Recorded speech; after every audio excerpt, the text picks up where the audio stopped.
He thought he might be in hospital, suffering from amnesia or something, or perhaps he'd had a breakdown. But he knew he was still in the embassy compound, in the bed he'd occupied for the past 3 nights. He wasn't in hospital, and this wasn't a dream. She reached his thighs and settled back, nestling her firm buttocks on his knees. Her lips drew back in a teasing smile, and he saw white even teeth, and behind them, her small pointed tongue. Her ears had no lobes, he noticed, and her skin was flawless. She wasn't flat-chested like many Chinese girls. He could see the swell of her breasts under the white dress. His gaze wandered down the line of studs on the front of her dress, down between her breasts to her lap. The dress had ridden up her thighs, and he could see her knees by squinting his eyes. Then he saw the hypodermic in her hand, and he froze. It began to move upwards, and he watched it like a rabbit hypnotized by a snake.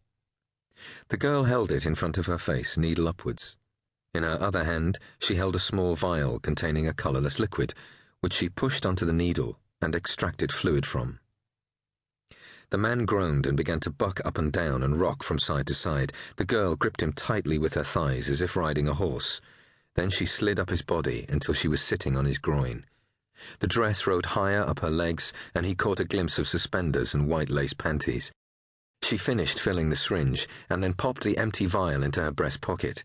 The man felt himself grow hard under the sheet, and the girl felt it too. She pressed down against him and smiled, enjoying the feel of his maleness so close to her, just a sheet separating them. She reached down between her thighs and stroked him, just once, to tease him. Then she removed her hand and tapped the glass with a long, red-painted fingernail and watched the bubbles closely as they rose to the top under the needle. She gently squeezed the plunger at the bottom, creating a miniature fountain that played over her hands. The man panicked then. He thrust up and down, trying with all his might to throw her off. He shook his head violently from side to side, eyes rolling with fear, but the hand round his mouth tightened and locked him still. Her cap fell off, and black hair tumbled down over her face and across her shoulders, a solid curtain of blackness. She flicked it back, and it cascaded around her face. He tried rolling his hips, but she just gripped him tighter and moved with him. She reached forward with her left hand and ran her fingertips down his cheek. "I'm not going to hurt you, I promise," she said, in unaccented English that took him by surprise.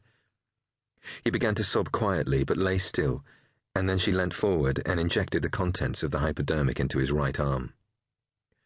Tears rolled down his cheeks and trickled along the side of the hand that kept his mouth clamped shut. She put the empty hypodermic on the bed, and he felt a coldness travel up his arm like pins and needles.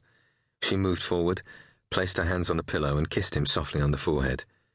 He caught the fragrance of jasmine, and then it hit his heart, and his chest exploded in pain, and he died.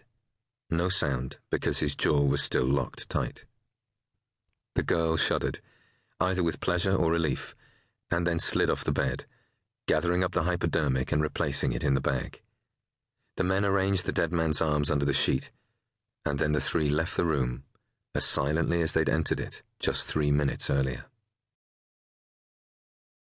Sunday was a hell of a funny day to be summoned down to Suffolk to see your boss's boss, but it wasn't the sort of invitation that Donaldson could turn down.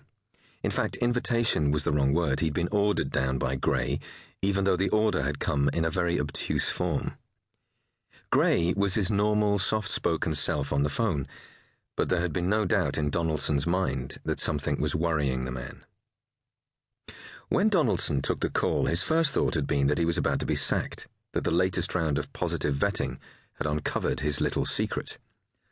He'd been careful to cover his tracks, and whenever he met others who shared his tastes, he'd used a false name.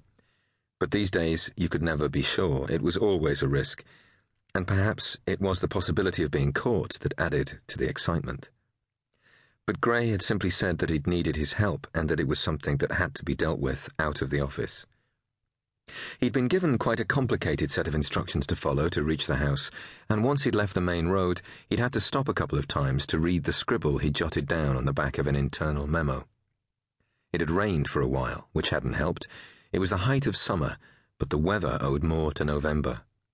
It was almost chilly, and had been for the best part of a week. A freak north wind, said the forecasters. Bloody typical, thought Donaldson. He was 10 minutes late.